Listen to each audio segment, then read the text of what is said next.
The widow inherited the family's worst farm. But what she found there changed her story. Margaret Wilson held tightly to the paper that would change her life in ways she could never have imagined. The probate document trembled between her fingers as her cousins excitedly discussed their inheritances in the lawyer's office. It was when Dr. Richardson, the family attorney, called her name for the second time. Margaret realized everyone was staring at her, waiting for a reaction she couldn't muster. "You've received Meadow Creek Farm as specified in your late husband Robert Wilson's will," said the lawyer, adjusting his glasses. Meadow Creek, that abandoned property out in the countryside. The voice of Richard, Robert's cousin, cut through the silence. "That place has been falling apart for over 20 years. Margaret felt the weight of those words. While the other cousins had received apartments in the capital, investments and commercial properties, she was left with a farm nobody had visited since her father-in-law passed away. "Are you certain there's been no mistake?" asked Margaret, her voice coming out weaker than she intended. "Absolutely, Mrs. Wilson. It was your husband's expressed wish." The following days were a blur of empty condolences and pitying looks.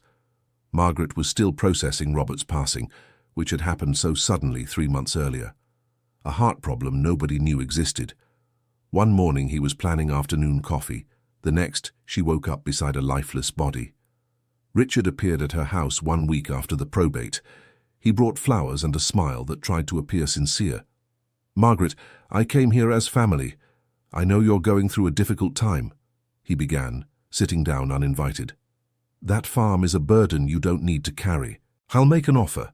20,000 Rs and you're free of that problem. 20,000 for a 50-hectare property." Margaret knew little about business, but that sounded absurd. "It's an abandoned property, cousin. The house is infested with termites, the land is arid. There's nothing there worth more than that. I'm being generous." Margaret asked for time to think. Something about Richard's haste bothered her. 2 weeks later, she was driving down the dirt road leading to Meadow Creek Farm. The landscape was desolate. Dry trees rose like skeletons around the property. The main house, an old 3-story building, was covered in vines and had several broken windows. Margaret got out of the car and felt the dry earth beneath her feet. The wind carried a scent of abandonment. At 62 years old, widowed for just a few months, she wondered what she was doing there. The main door creaked as it opened. The interior smelled of mold and dust. Furniture covered with white sheets looked like ghosts in the hallway. Margaret walked slowly, each step echoing in the silence. In the main room, she stopped before a fireplace that had been cold for decades. Framed photographs covered the side wall. She approached and recognized her father-in-law, old Daniel, still young, and there, a boy of about 7 who could only be Robert. "He lived here," she whispered to herself. Robert had never spoken much about his childhood. Margaret knew the family had become wealthy when he was a teenager, but she didn't know the details. Looking at that house, she began to understand that there were memories her husband had kept silent about. She climbed the creaking stairs to the 2nd floor. 4 bedrooms opened onto a narrow hallway. She chose the one that seemed least damaged and decided she would stay there for a few days. She needed to understand this place before making any decision. The next morning, Margaret woke to birdsong. Light came through the window cracks, illuminating dust dancing in the air. She put on simple clothes and decided to explore the house more carefully. The attic appeared untouched by time. Stacked boxes, old trunks, and broken furniture filled every corner. Margaret spent hours rummaging through them, finding photo albums, old clothes, and wooden toys. It was in a box in the darkest corner that she found the first bundle of letters. They were tied with a faded red string. The delicate handwriting on the front of the envelopes was from Mrs. Grace, her mother-in-law. Margaret sat on an old stool and opened the first letter. It was dated 1978, addressed to a friend named Laura. "Dear Laura, we are happy at Meadow Creek Farm. Daniel works hard in the fields and little Robert runs through the fields every day. It's a simple life, but full of meaning. There are many hardships, but we have each other." Margaret read letter after letter. Each one revealed a piece of the story she hadn't known. The family had lived there for 9 years before moving to the city. Robert had grown up in those fields, helping his father, learning the value of hard work. Why did you never tell me about this? Margaret spoke into the emptiness, feeling tears stream down. The sound of an engine interrupted her thoughts. Margaret hurried downstairs and found Richard at the door. I came to see if you're okay, he said, but his eyes were scanning the inside of the house. Have you thought about my offer? I haven't decided anything. Margaret, be reasonable. This place is going to fall apart on you. Accept the 20,000 and go back to your life in the city. Robert lived here when he was a child. Richard's expression changed for a second, a shadow of surprise crossing his face. I know. So what? That was decades ago. The place has been abandoned since my Uncle Daniel left here. I need more time. Time is exactly what you don't have. This property costs money in taxes, maintenance. The longer you wait, the more you lose. After Richard left, Margaret went back to the attic. She continued reading the letters and discovered that Mrs. Grace kept every detail from that time. There were mentions of neighbors, the hardships of the drought, the dreams they had. Dear listener, if you're enjoying the story, please take a moment to like and especially subscribe to the channel. It really helps us who are just starting out. Now continuing. The next day, Margaret decided to explore the rest of the property. She walked across the dry land, observing the broken fences and the remains of what had once been a vegetable garden. In the distance, she spotted the barn. The wooden structure had withstood time better than the house. Margaret pushed the heavy door and entered. Rusty tools, old seed bags and an old wagon filled the space. That's when she heard a noise coming from the back.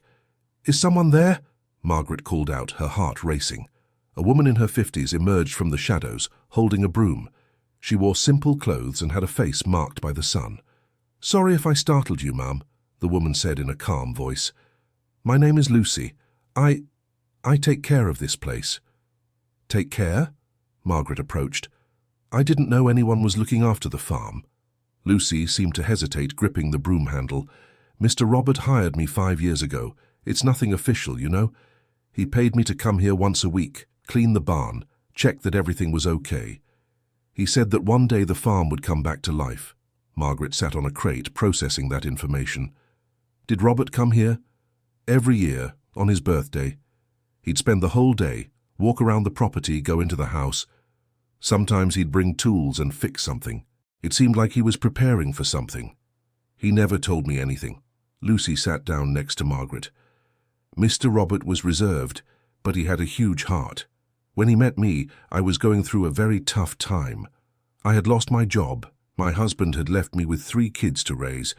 He offered me this job and never missed a payment. He saved my family.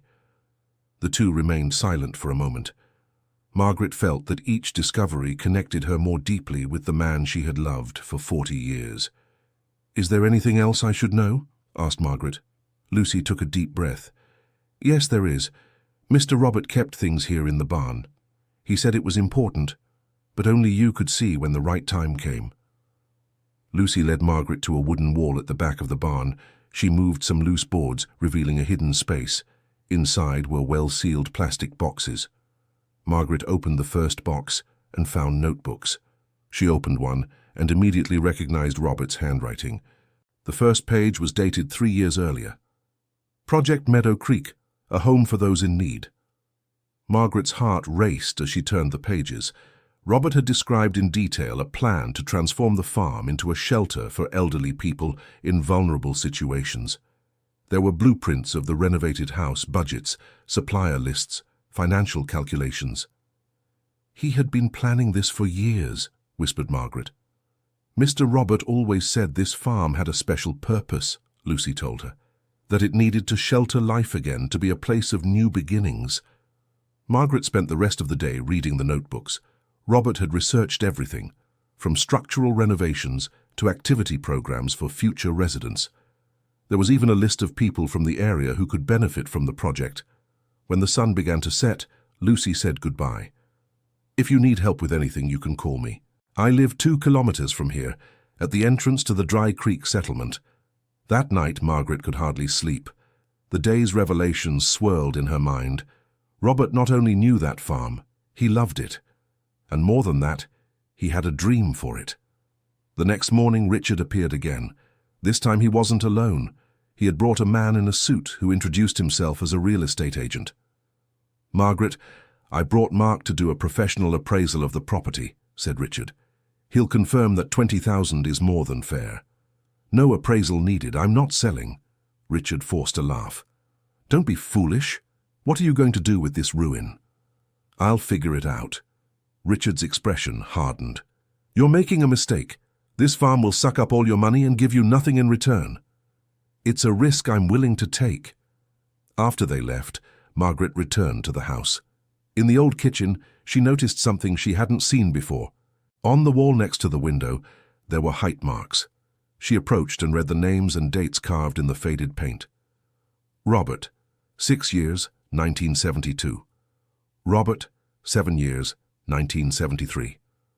Robert, 10 years, 1976. There were more than 10 marks, recording the growth of the boy who would become her husband.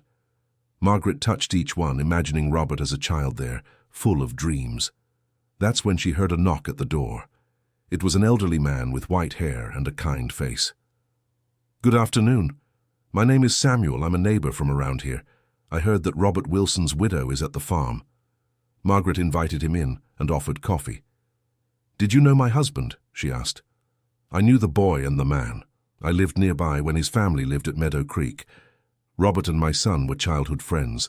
They played in the fields, fished in the stream that still runs at the back of the property. I didn't know there was a stream. It's dry now because of the drought, but when it rains, it flows again. Mr. Robert came back here every year, you know. He used to visit me. We'd talk about the old days."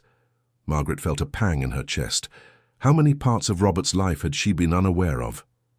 "Did he mention anything about plans for the farm?" Samuel nodded slowly. "Yes, he did. He said he wanted to turn this place into something special, a place where people who had lost everything could start over, as he himself had done when he was young." "What do you mean?" "Robert's family lost everything in a terrible drought when he was 15. That's when they left here. Daniel managed to get a job in the city and, through hard work, rebuilt his life. Robert never forgot what it was like to have nothing. I think that's why he always helped so many people." Another piece of the puzzle fell into place.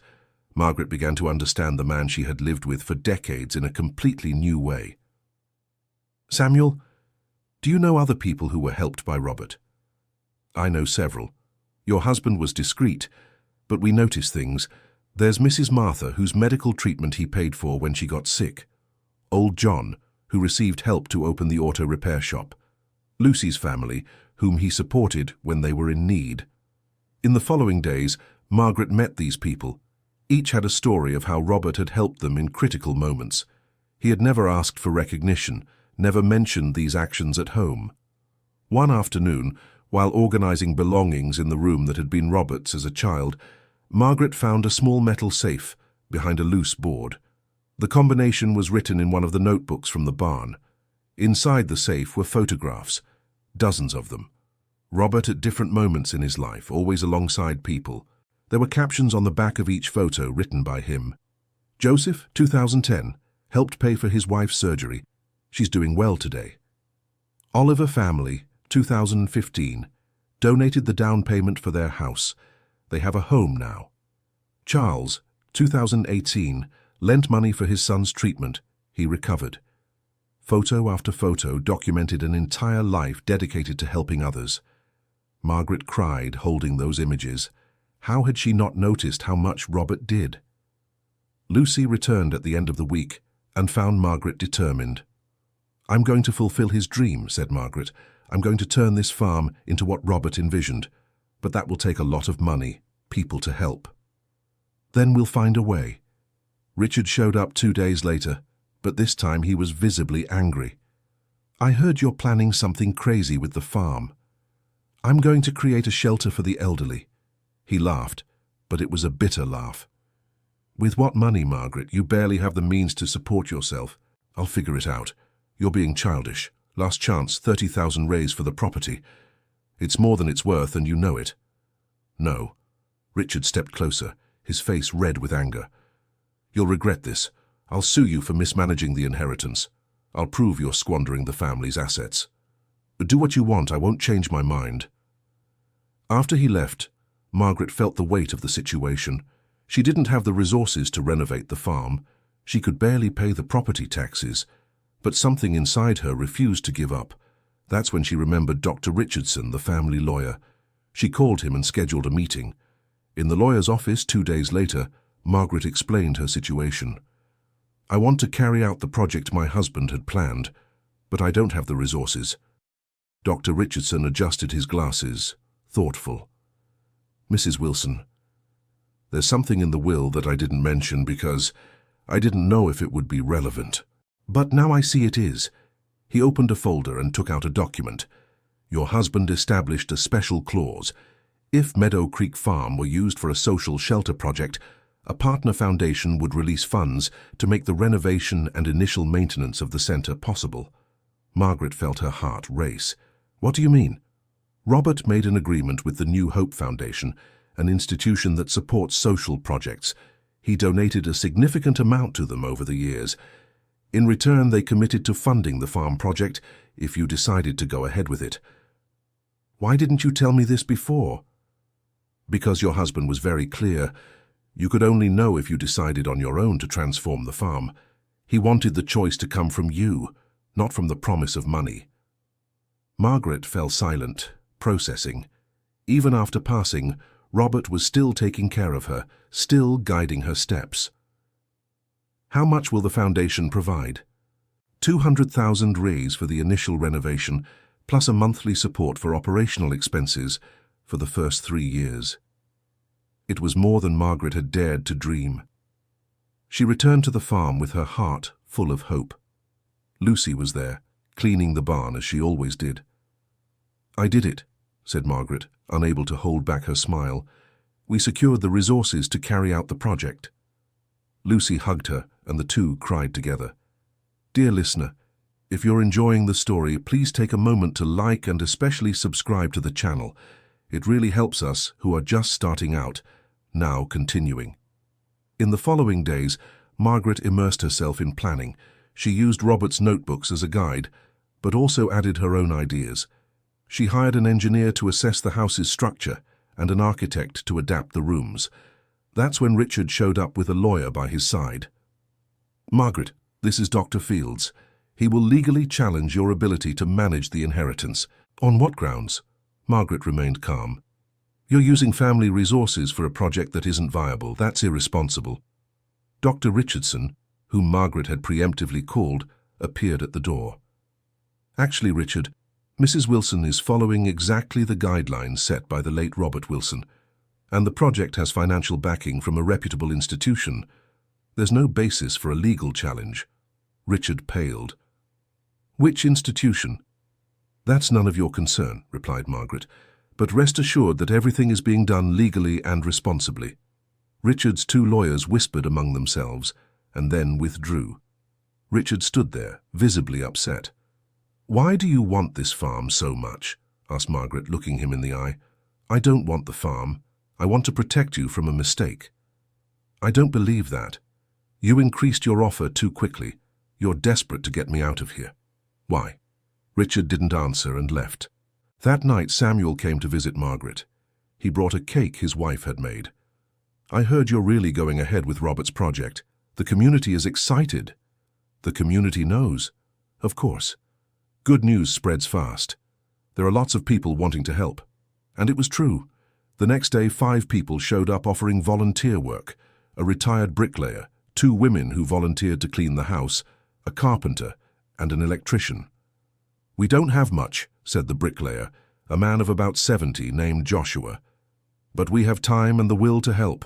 Robert did a lot for this community. It's time for us to give back." Margaret was moved. In a few days the farm was full of people working. They cleaned the rooms, fixed windows, painted walls. The house began to come alive again. Lucy proved to be a natural organizer. She coordinated the teams, made lists of materials, managed the work. Margaret realized she had a valuable partner in Lucy. It was during one of these work mornings that a truck stopped in front of the farm. Men began unloading construction materials: wood, cement, paint, new tools. "There must be a mistake," Margaret told the driver. No, ma'am, it's all paid for. Order from the New Hope Foundation. Margaret called Dr. Richardson, who explained that Robert had left money not only for the renovation, but also for top-quality materials. He had thought of everything. Richard came back a week later, but he wasn't alone. He brought a group of people, all with serious expressions. Margaret, these are the other heirs. They agree with me that your project is unfeasible. Margaret looked at Robert's cousins, people she barely knew. And what do you want? A woman in her 50s named Beatrice stepped forward.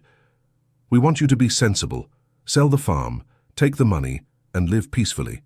This project will fail, and you'll lose everything. And if I refuse, we'll contest the will, said another cousin. My uncle wasn't in his right mind when he made these provisions. Dr. Richardson, who was present again, intervened. That would be a serious claim requiring proof. The will was made 5 years ago, when Robert was perfectly lucid. Any attempt to invalidate it would be easily dismissed. The group left displeased.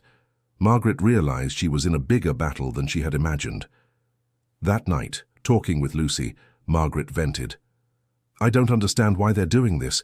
Why are they so determined to stop me? Sometimes people can't stand seeing others accomplish something good, replied Lucy. It exposes their own emptiness. The renovation progressed. The house, which seemed condemned, was being reborn. The second-floor rooms were transformed into cozy bedrooms. The main room became a living space. The kitchen, completely renovated, now had modern equipment donated by local merchants.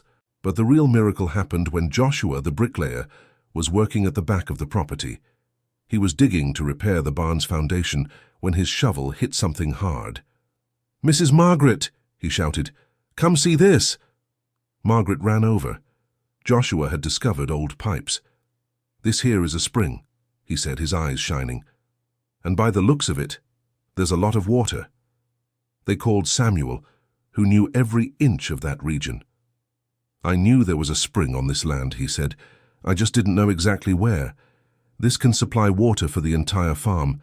They brought a technician from a drilling company. After a few hours of work and analysis, he confirmed there was a pure and abundant spring on the property. With the right pipes, they could have clean, free water." "This changes everything," said Margaret. "We won't depend on external supply." The news of the spring spread quickly.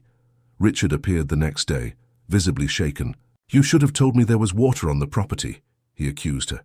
"I didn't know. It was discovered by chance." "I don't believe that. You're trying to deceive me." "Richard, why does this matter so much to you?" Margaret was tired of his constant visits. He hesitated, his face red. "Because you're wasting an opportunity.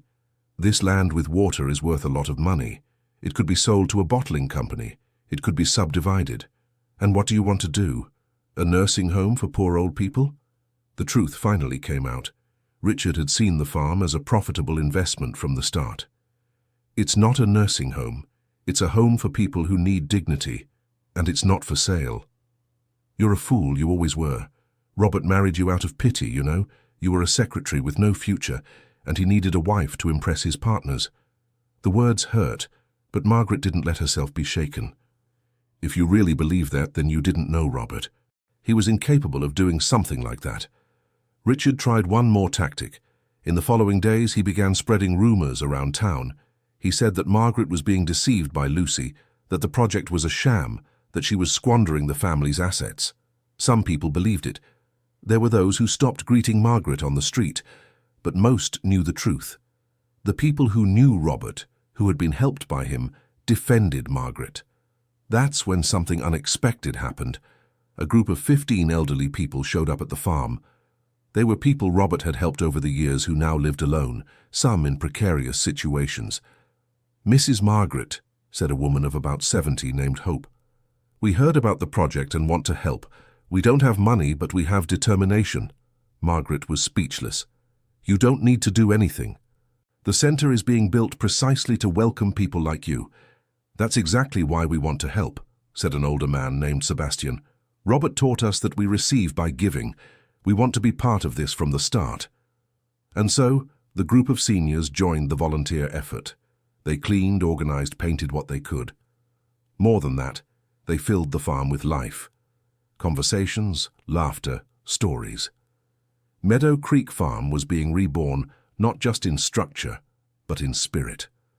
Lucy prepared lunch for everyone each day. The kitchen was always bustling with steaming pots and the smell of home-cooked food. It was as if the farm was already fulfilling its purpose. One afternoon, while organizing what would become the center's library, Margaret found a box she hadn't seen before. Inside were old cassette tapes.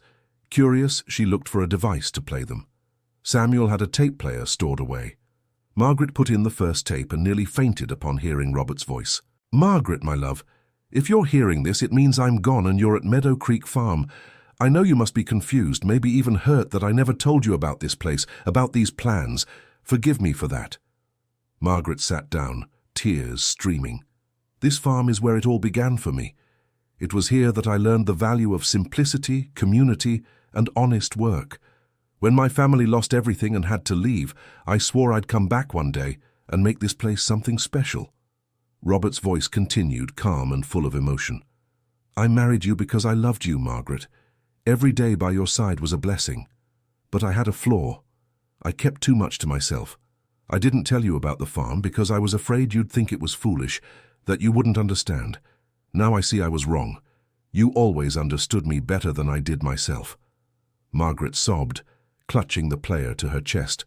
"The project I planned for Meadow Creek is simple. To turn this place into a home for those who have nowhere else to go, for those who have lost everything, like my family once did. I want it to be a place of new beginnings, of hope. And I know, deep in my heart, that only you can make it happen. You have the generosity, strength, and love it takes." There were 3 more tapes. In each one, Robert explained details of the project, shared childhood memories of the place, and talked about the people he'd helped throughout his life. On the last tape, he left a final message. "Margaret, no matter what others say or do, don't give up on this dream. Meadow Creek Farm is more than land and buildings. It's proof that we can start over, that there's always hope. I trust you completely. I love you, my dear. I've always loved you."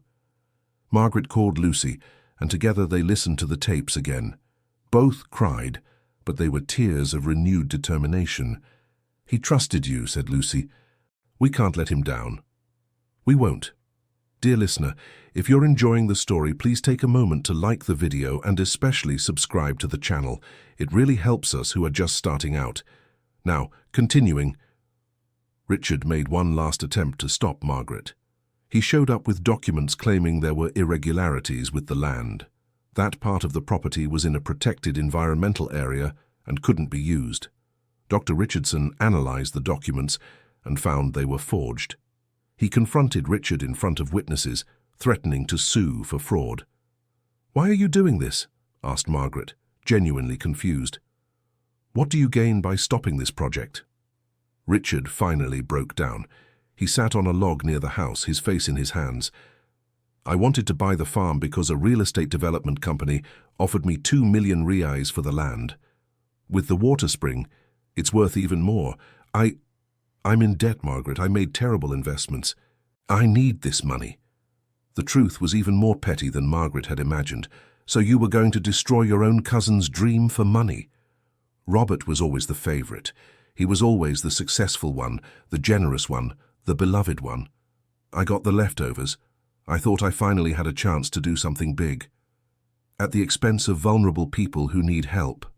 Richard stood up, shame written all over his face. I know I'm despicable, but I can't stop. I need this money. Then find another way to get it, because this farm is going to fulfill the purpose it was meant for." Richard left and never returned.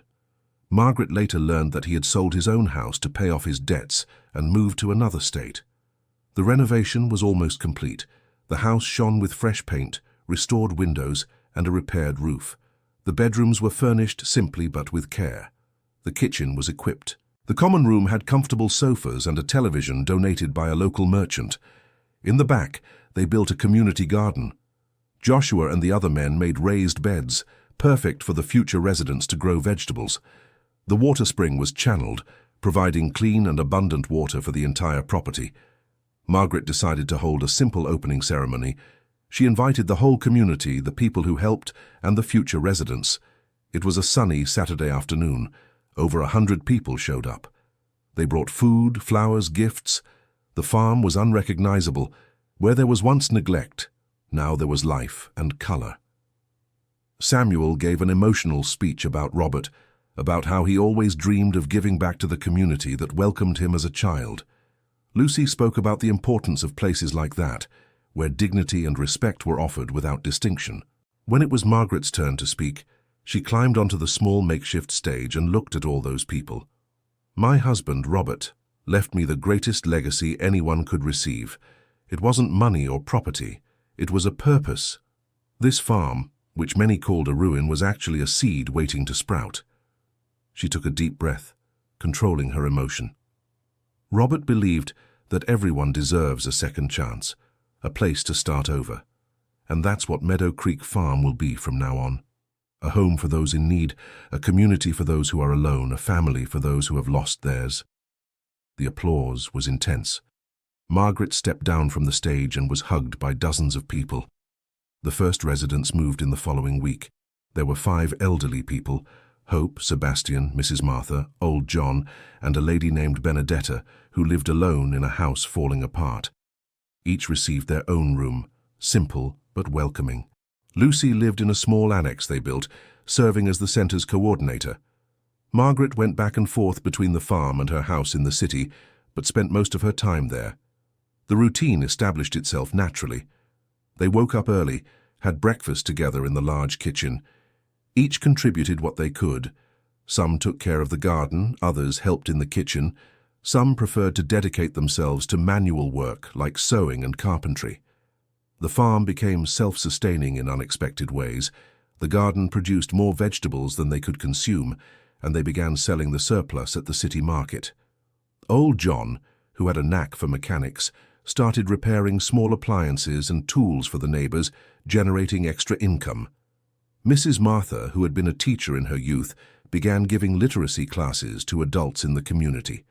On Saturdays, the farm welcomed students of all ages who wanted to learn to read and write. But it wasn't all successes. There were challenges. Old John and Sebastian fought over a tool. Hope got sick and needed special care. Benedetta had days when sadness for the life she had left behind consumed her. Margaret learned that managing a home like this was more than providing physical structure. It was dealing with emotions, conflicts, and stories of pain that each one carried. She wasn't a social worker or a psychologist, but she had something valuable: empathy and patience. On one of those difficult afternoons, Benedetta was sitting alone under a tree, crying. Margaret approached and sat beside her. "What's wrong, Benedetta?" "I'm feeling useless. Everyone here does something, contributes in some way. And me? I don't know how to do anything but suffer." "Suffering isn't easy. And you're here, trying to start over. That's already a lot." "But it's not enough. I want to be good for something." Margaret thought for a moment. "Do you like flowers?" "I always did. I had a garden at my old house." "How about taking care of a garden here? We can plant flowers in front of the house, make everything prettier." Benedetta's eyes shone for the first time in weeks. And so it was. Benedetta created a garden that became the pride of the farm. Roses, daisies, sunflowers. People came from far away to admire the flowers and buy seedlings she started to grow. 6 months after the opening, Meadow Creek Farm was known throughout the region. Local newspapers published stories. A radio station interviewed Margaret, but she always made sure to share the credit. This isn't the work of one person. It's the work of a community that decided to take care of each other. It was then that Margaret received an unexpected visit. It was Beatrice, one of Robert's cousins, who had tried to stop her at the beginning. "I came to apologize," said Beatrice, visibly embarrassed. "I was wrong. You've created something beautiful here. What made you change your mind?" "My mother became a widow 2 months ago. She's alone, depressed. I thought about bringing her to live with me, but I work all day. I saw a story about the farm and—" "Could she come here?" Margaret smiled. "Of course she can. That's what we're here for." Beatrice's mother, Mrs. Carmen, arrived a week later. At 75 years old, she was faded, with no sparkle in her eyes. But the farm worked its magic.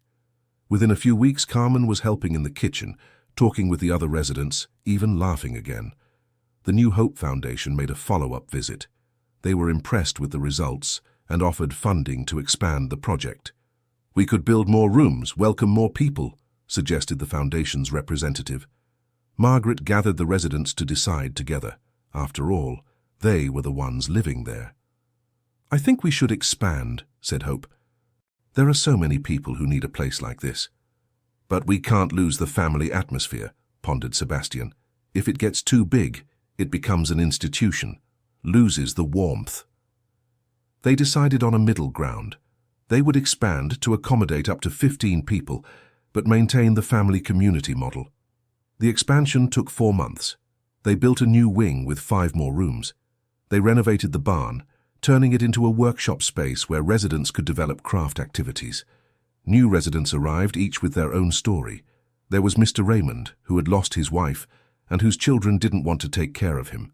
Mrs. Zelda, who had worked her whole life as a maid and had no retirement. Mr. Walter, who had ended up on the street after losing his job in his old age. Each story was a blow to Margaret's heart, but also a reminder of why that project was so important. 1 year after the opening, Margaret organized an anniversary party for Meadow Creek Farm. It was a big celebration, with live music, plenty of food, and many guests. During the party, Margaret stepped onto the stage again. "A year ago, I was lost. I had lost my husband and inherited a property that seemed worthless. Today, I know I received the greatest treasure possible, the opportunity to make a difference in people's lives." She looked at the residents, at Lucy, at Samuel, and everyone who helped. "My husband Robert was right.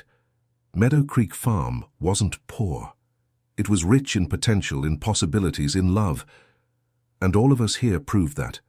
At night, when everyone had left and the farm was quiet, Margaret walked alone through the fields. The full moon illuminated the grounds, and she could see the lights on in the windows of the house where the residents were getting ready for bed. She thought of Robert, of how he had planned everything so carefully, of how he knew Margaret better than she knew herself. He knew she would find the notebooks, the tapes, the signs he left.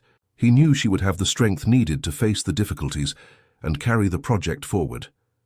"I did it, my love," she whispered to the stars. "I fulfilled your dream." A gentle breeze rustled the trees, and Margaret felt as if Robert were there with her, smiling proudly. In the following months, the farm's routine continued. There were ups and downs, as in any community. Old John developed health problems and needed regular medical follow-up.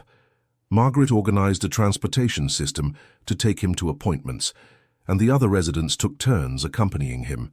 Hope had an emotional relapse, remembering the children who abandoned her. She spent days locked in her room, refusing to come out. It was Benedetta who managed to get her out, bringing flowers and talking about the pain of losing family.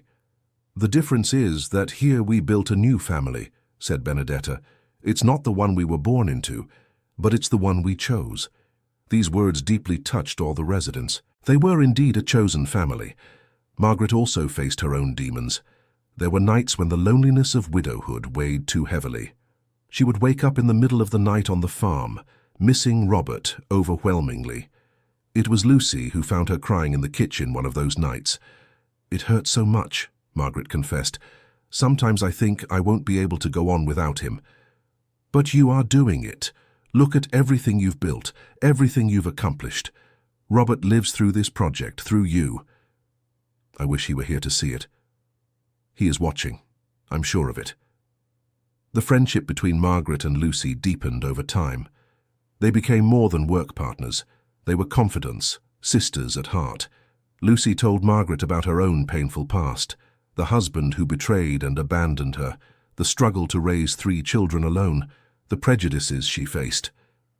"Robert saved me when he gave me this job," said Lucy, "but you gave me a family, a purpose. I am eternally grateful. I'm the one who's grateful. I wouldn't have achieved any of this without you." 2 years after the opening, Meadow Creek Farm was a model social project in the region. Other towns visited to learn from the experience. Universities sent students to research the community care model they developed.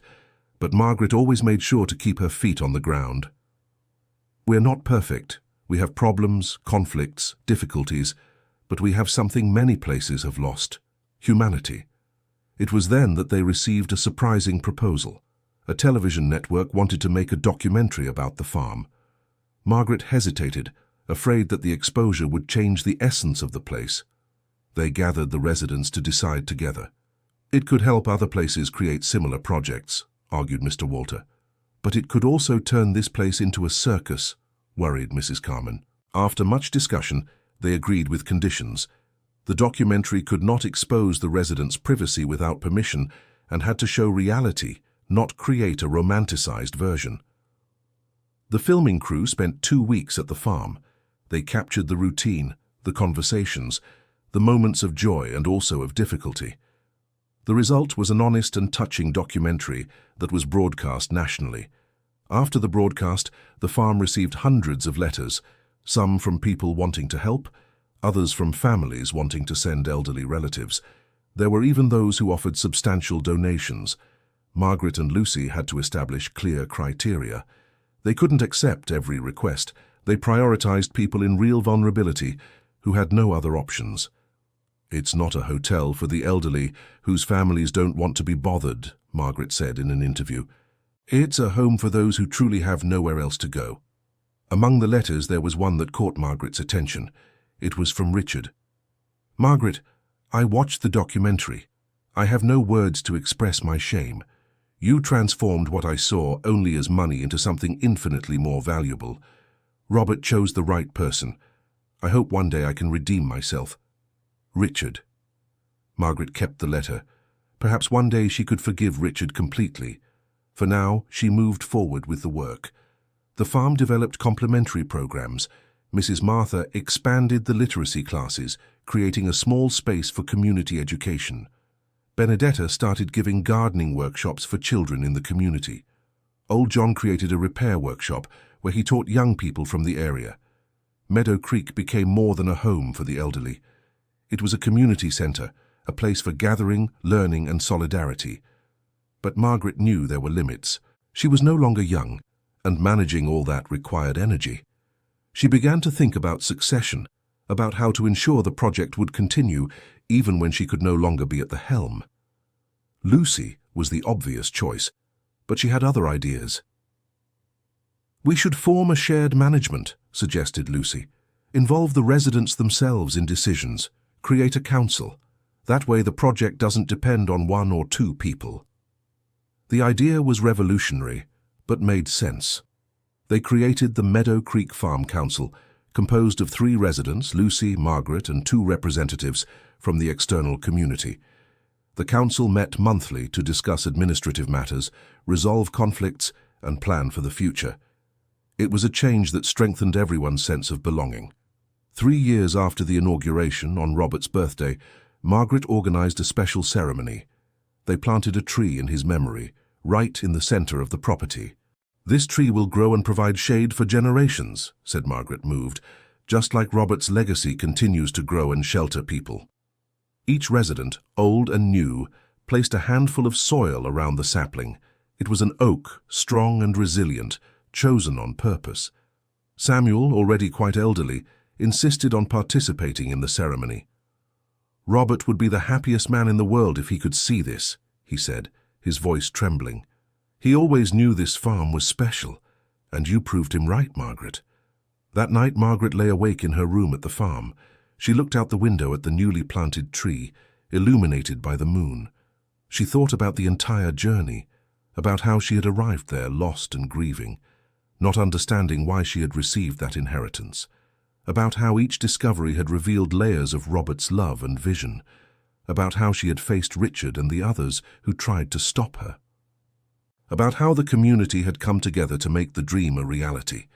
Meadow Creek Farm was no longer the abandoned and neglected property. It was a home, a refuge, a symbol that there is always hope for a fresh start. Margaret realized something fundamental that night. She hadn't inherited the worst farm in the family. She had inherited the best one, the one richest in purpose, in potential to transform lives. Robert had known this all along. He hadn't left her a burden. He had left a gift, and she, with the help of so many generous hands, had unwrapped that gift and turned it into something even more beautiful than her husband had imagined. The following years brought more growth. The farm established partnerships with universities for extension programs. Nursing, social work, and psychology students did internships there, learning about humanized care. The vegetable garden expanded and began supplying food to a local cooperative. The money helped with the farm's maintenance, making it increasingly self-sustaining. New residents arrived and others left, not because they were forced out, but because they found the strength to rebuild their lives, like old Walter, who managed to mend his relationship with his children and decided to live with them again. Each departure was bittersweet. Margaret was happy to see people getting back on their feet, but she felt the absence of those who had become family.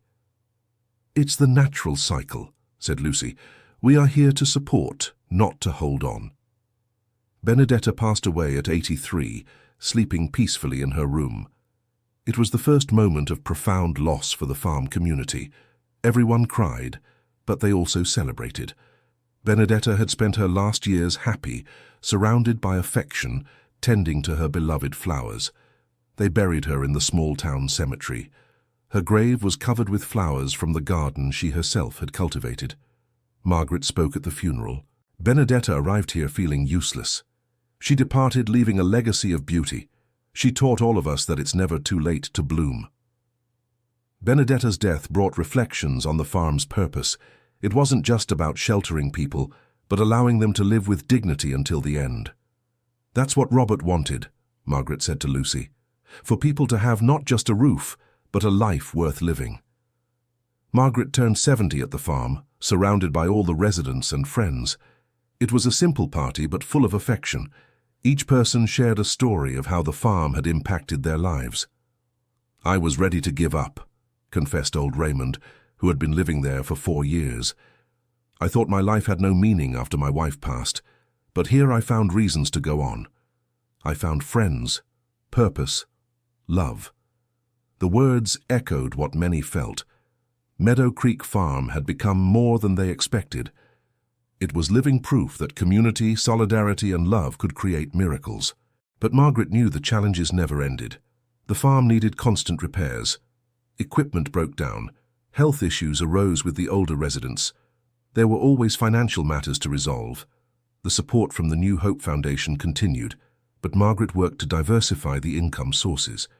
They organized craft fairs, sold produce from the garden, and received donations from supporters. It was then that an unexpected proposal appeared. A company from the region wanted to adopt the farm as a social project, offering significant financial support. Margaret was immediately suspicious. "And what do you want in return?" The company representative, a man in an impeccable suit, smiled. "Just to use the association for our corporate image. It would be good for both of us." Margaret gathered the board. The offer was tempting, but something bothered her. "I don't want the farm to become a company's advertisement," she said. "That would distort our purpose," Lucy agreed. "We have to maintain our independence. We can't become hostages to commercial interests." They decided to refuse the offer. It was a difficult decision, but necessary to preserve the project's integrity. Margaret continued seeking alternatives. They created a Friends of the Farm program, where people could make small monthly contributions. Within 6 months, they had 200 contributors. Individually, the amounts were modest, but together they made a difference. The farm also began offering paid courses on sustainable agriculture and gardening, using the experience they had developed over the years. The money helped, and at the same time, spread knowledge. 5 years after its inauguration, Meadow Creek Farm was financially stable and nationally recognized as a model of solidarity economy applied to elderly care. But for Margaret, the greatest success wasn't the numbers or awards. It was seeing Mrs. Martha teaching a young person to read. It was hearing the laughter during lunch. It was watching old John fixing a bicycle for a neighborhood child. It was smelling Benedetta's flowers, which continued to be cultivated by other residents. Samuel passed away at 92. He wasn't a resident of the farm, but had been a fundamental pillar since the beginning. His funeral gathered hundreds of people. Margaret spoke again, her voice choked with emotion. Samuel taught me about Robert, about the boy he was, about the roots he never forgot. He was a bridge between this farm's past and present. Let's honor him by continuing to build bridges, to connect people, to cultivate community.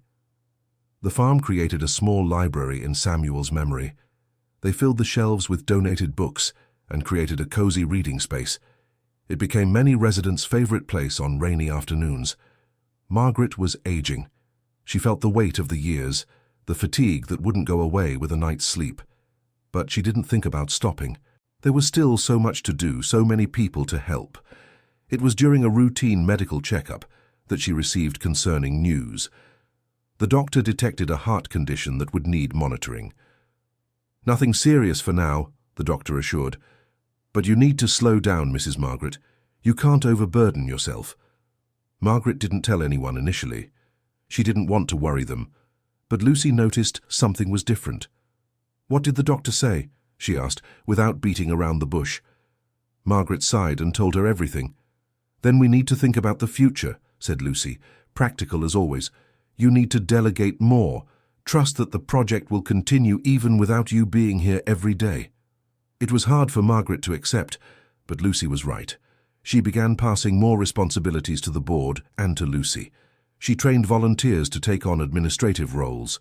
It was a painful process of letting go of the reins, but necessary. 6 years after the inauguration, Margaret partially stepped back from daily administration. She was still board president and visited the farm regularly, but no longer lived there. On the day of her farewell as resident administrator, the residents organized a surprise celebration.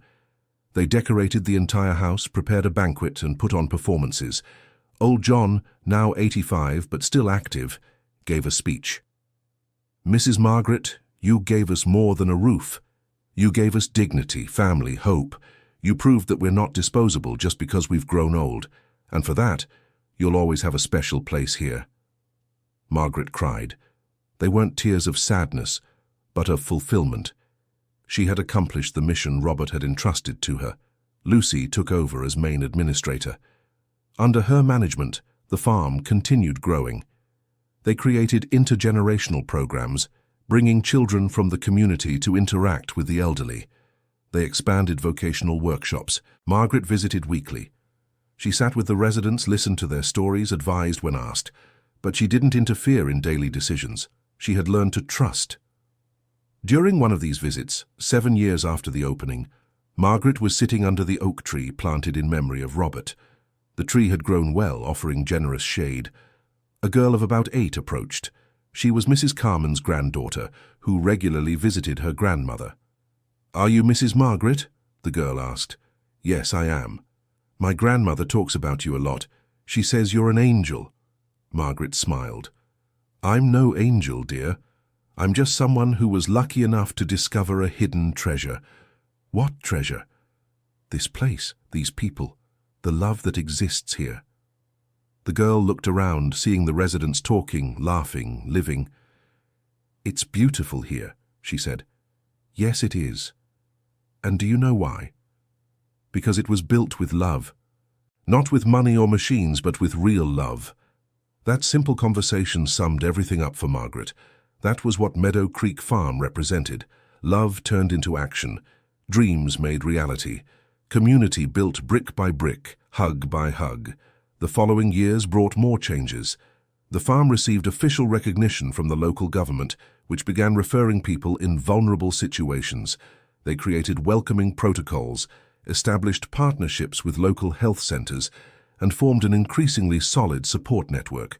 Margaret turned 75. Her health was stable, but she knew time was precious. She dedicated herself to writing the farm's history, documenting every step from the day she received that unexpected inheritance. It was during this writing process that she discovered another one of Robert's secrets.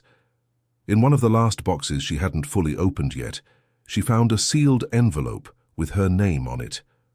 "For Margaret to open when the farm turns 10? She looked at the date. There were 3 months left until the 10th anniversary. Margaret carefully stored the envelope, respecting her husband's request. If he wanted her to wait, she would wait. During those 3 months, Margaret dedicated herself to planning a special celebration. 10 years of Meadow Creek Farm deserved a memorable party. She invited all the people who had been part of the journey, the first volunteers, the residents who had passed through, the families who reconnected, the partners and supporters. Lucy masterfully coordinated the preparations. The current residents got excited about the idea, and each contributed in some way. Mr. Raymond, who had discovered a talent for woodworking, built new benches to accommodate the guests. Mrs. Carman and other residents prepared special recipes. The garden was meticulously cared for, bursting with colors.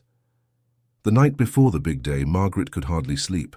The next day she would not only celebrate a decade of achievements, but also discover what Robert had left in that mysterious envelope. The morning of the 10th anniversary dawned sunny. People started arriving early. Margaret was moved to see faces she hadn't seen in years. Mr. Walter was there, accompanied by his children and grandchildren. The family reconciliation that had begun at the farm had solidified into something beautiful. Beatrice also came, bringing Mrs. Carman, who now lived with her daughter but visited the farm regularly. The two had become fervent supporters of the project. Even Richard showed up. Margaret hadn't expected to see him. He looked different, thinner, with wrinkles on his face that weren't there before. He approached her hesitantly. "Margaret, I know I have no right to be here, but I wanted to personally apologize for everything I did. You turned into gold what I only saw as clay." Margaret hugged him. There was no more room for resentment in her heart. "You're here now. That's what matters." The ceremony began at noon. Lucy opened with a speech summarizing the decade of work, the challenges overcome, the lives transformed. She read impressive numbers. 42 people had been taken in over these 10 years. Hundreds of children had participated in the educational programs. Thousands of pounds of food had been produced in the garden. But the numbers, no matter how impressive, didn't capture the essence of the farm. It was in the testimonials that the true story emerged. Hope, now 80 years old, climbed onto the stage with difficulty, but with determination. "When I arrived here, I was a wreck. My children abandoned me. I had nowhere to go. I thought my life was over. But on this farm I learned that family isn't just blood. You are all my family. And these have been the 10 happiest years of my life." There were many other testimonials, each one more touching than the last. Teachers who interned at the farm and changed their perspective on aging. Neighbors who were inspired to start their own community projects. Young people who learned trades from the elderly. When it was Margaret's turn to speak, she climbed onto the stage holding the envelope Robert had left. The crowd fell silent.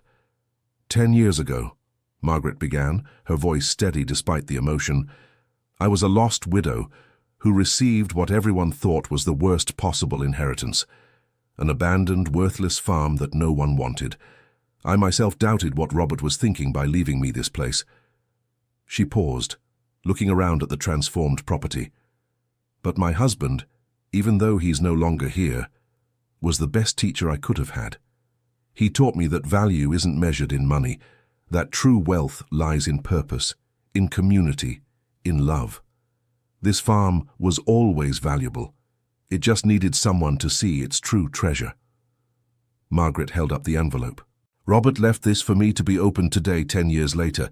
I will open it now for the first time in front of all of you, because you are as much a part of this story as I am. With trembling hands, she opened the envelope. Inside was a letter and some photographs. Margaret began to read, her voice choked.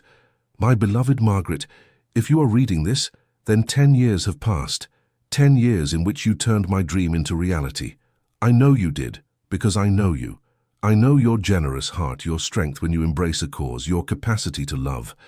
I let you discover everything on your own because I needed you to understand for yourself. If I had told you about the farm, about the plans, about the money available, you would have done it out of obligation, out of love for me. But I wanted you to do it out of love for the purpose itself. These photographs I included are from when I was a child here at Meadow Creek. My family was poor, but we were happy. When we lost everything and had to leave, I swore I would return, but not to recreate the past, to create a future where other people could have a chance to start over like my family did. You completed my journey, Margaret. You brought life back to this place. And more than that, you grew. You became the leader I always knew you could be. No longer just my wife, but a transformative force in your own right. Now comes my last surprise. There is a final clause in the will that only Dr. Richardson knows about. The New Hope Foundation has established a permanent fund for Meadow Creek Farm. It is enough money to ensure the project continues for generations, even when you are no longer here. You didn't just inherit a farm, my love. You inherited a legacy, and I want you to know that every day I lived was blessed by having you by my side. Thank you for making our dream come true. Thank you for being you. With all my eternal love, Robert. Margaret finished reading with tears streaming down her face. The silence at the farm was absolute. Then, slowly, applause began that grew until it was deafening. Dr. Richardson approached the stage and confirmed the existence of the permanent fund. It was real. Meadow Creek Farm was secure for the future. Margaret looked at the photographs that came with the letter. They were images of Robert as a child, playing in the same fields where elderly people now cultivated gardens. There was a photo of him at 10 years old, holding his father's hand, both smiling despite their patched clothes and bare feet. On the back of one of the photos, Robert had written, "This poor boy became a rich man not through money but by finding you, and by being able to make a difference. Now you continue to make a difference. I love you." The party continued until dusk. There was music, dancing, plenty of food, and many stories shared. It was a celebration not just of 10 years, but of everything those people had built together. When everyone had left and the farm was quiet, Margaret walked to Robert's oak tree. The tree was majestic, its roots deep, its branches stretching out protectively. She sat beneath it and looked at the stars. "We did it, my love," she said, touching the tree trunk. "Not just me, all of us. You planted the seed, but it was an entire community that watered it, that made it grow." A gentle breeze rustled the leaves, creating a whisper that seemed like an answer. Margaret thought about everything that had happened since that day in the lawyer's office when she received the news of the inheritance. The doubts, the fears, the discoveries. Richard trying to buy the farm, Mrs. Grace's letters, the planning notebooks, the tapes with Robert's voice, the water spring, the first residence, the challenges, the victories. Every step of the journey had a purpose. Every obstacle had strengthened her. Every person who crossed her path added something essential. She hadn't inherited the worst farm in the family. She had inherited the best one, the only one that truly mattered, the one that had the power to transform not just individual lives, but an entire community. In the months following the celebration, Margaret noticed a change in herself. There was a deep peace that hadn't existed before, the feeling of duty fulfilled, of having honored not just Robert's memory, but her own potential. She began to dedicate herself to mentoring other social projects. She shared the experience of Meadow Creek Farm, guiding people who wanted to create similar initiatives. Her story inspired, showing that it's never too late to start over, to find purpose. Lucy became an exceptional administrator. Under her leadership, the farm developed new programs. An elderly choir that performed at town events, a memory workshop where residents wrote their biographies, a mentorship program where elderly people guided at-risk youth. The farm ceased to be just a place of shelter and became a center of culture and wisdom. The residents were recognized as guardians of stories, of traditional knowledge, of values that modern society was losing. Margaret turned 80, surrounded by love. The party was at the farm, naturally. 3 generations were present, elderly people who lived there, adults who volunteered or worked on the project, children and young people who participated in the educational programs. Seeing those generations interacting, learning from each other, was the greatest gift Margaret could receive.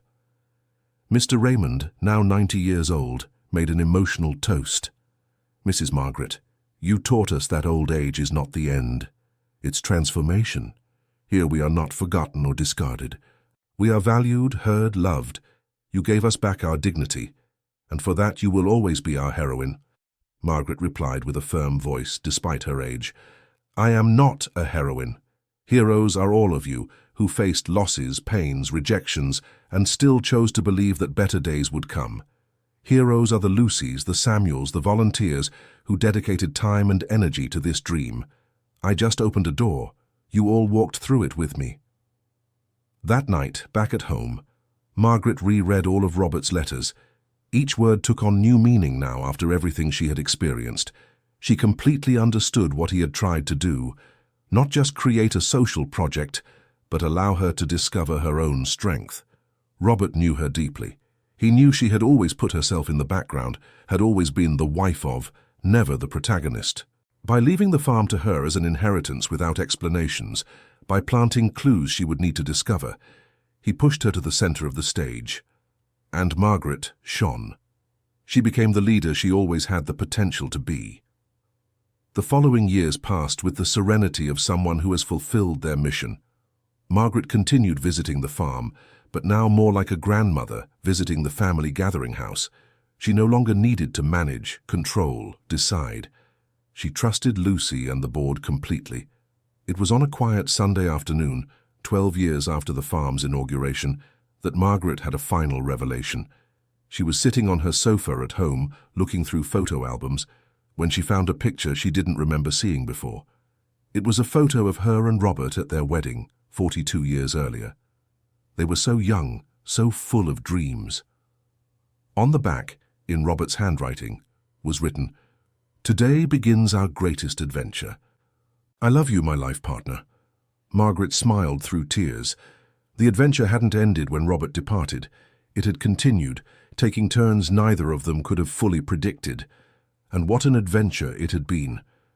She thought of all the people Meadow Creek Farm had touched, the 42 direct residents, but also the hundreds of reconnected family members, the thousands of people who had passed through the educational and cultural programs, the communities inspired to create their own projects. A single act of love, a single transformed property, had generated ripples that spread far beyond what she could measure. Margaret remained active until she was 85. Then, gradually, her health began to decline. It was nothing dramatic, just the natural wear of a long and well-lived life. She spent more time resting, but her mind remained clear. Lucy and the residents visited her regularly. They brought news from the farm, asked for advice, simply kept her company. Margaret had become a matriarch, not just of a family, but of an entire community. During one of these visits, Hope, now nearing 90 and still living at the farm, sat by Margaret's bedside. "You know what I think, Mrs. Margaret," said the elderly woman. "I think Mr. Robert knew exactly what he was doing. He didn't leave you a farm, he left you a path. And you walked that path with a courage that changed all our lives." "I was afraid at first," Margaret confessed. "So afraid of failing, of disappointing his memory. But you didn't fail. You triumphed in a way that will echo for generations." The two sat in comfortable silence, hands intertwined. Margaret lived until she was 88. She passed away peacefully in her sleep on a quiet spring night. When the news spread, the entire community mourned. The funeral was held at Meadow Creek Farm, under the oak tree she had planted in memory of Robert. Hundreds of people attended, each with a story of how Margaret had impacted their lives. Lucy, now 70, gave the main eulogy. Margaret Wilson received what the world called the worst inheritance, an abandoned farm, worthless, that nobody wanted. But she saw what others did not see. She saw potential where there were ruins. She saw hope where there was abandonment. She saw love where there was forgetfulness. Lucy paused, her voice choked with emotion. "She taught us that it's never too late to start over. That age doesn't define capability. That community is the answer to loneliness. That love, true love, manifests in concrete actions." Margaret didn't just inherit a farm, she built a legacy that would live forever. They buried Margaret beside Robert's oak tree. On the tombstone they engraved the phrase she herself had chosen: "Here rests one who discovered that the greatest wealth lies in transforming lives." Meadow Creek Farm continued. The permanent fund ensured the resources. Lucy and the board maintained the original vision. New residents arrived, new programs were created, but the essence remained intact. Years later, Mrs. Carmen's great-granddaughter, now a young woman studying social work, wrote her thesis on Meadow Creek Farm. She meticulously documented its history, from the day Margaret received the inheritance to the present day. The thesis won national awards. The story of Margaret and Robert, and the community they inspired, was studied in universities as a model of sustainable and transformative social projects. The young researcher visited the farm for the final defense of her thesis. She sat under the oak tree, now immense, and felt the peace emanating from that place. "My grandmother always said this was a magical place," she told Lucy, who still managed the farm despite her advanced age. "Now I understand what she meant. It's not magic, it's love turned into action." Lucy smiled, the same wise smile Margaret had. "That's exactly it. And do you know what's most beautiful? This place started as the inheritance nobody wanted, the poor farm, the worthless ruin. But it was the richest of all. It just needed someone brave enough to discover that." The story of Meadow Creek Farm became a legend in the region. Parents told their children, teachers taught it in schools. The community annually celebrated the foundation's anniversary, 20 years after its inauguration, 30 years, 50 years. The farm remained, a beacon of hope and solidarity in a world that often forgot the most vulnerable. Robert's oak tree grew so large that its shadow covered much of the central grounds. Under it, generations of residents sat, talked, cried, laughed, dreamed. And in each of those moments, the spirit of Margaret and Robert remained alive. Not as ghosts or distant memories, but as the very essence of the place.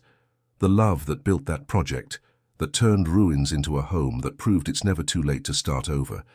Meadow Creek Farm, which everyone thought was the worst possible inheritance, turned out to be the greatest blessing. Not for the monetary value of the land or the buildings, but for the immeasurable value of transformed lives, reconnected families, strengthened communities, renewed hopes. Margaret inherited an abandoned farm and turned it into an eternal legacy.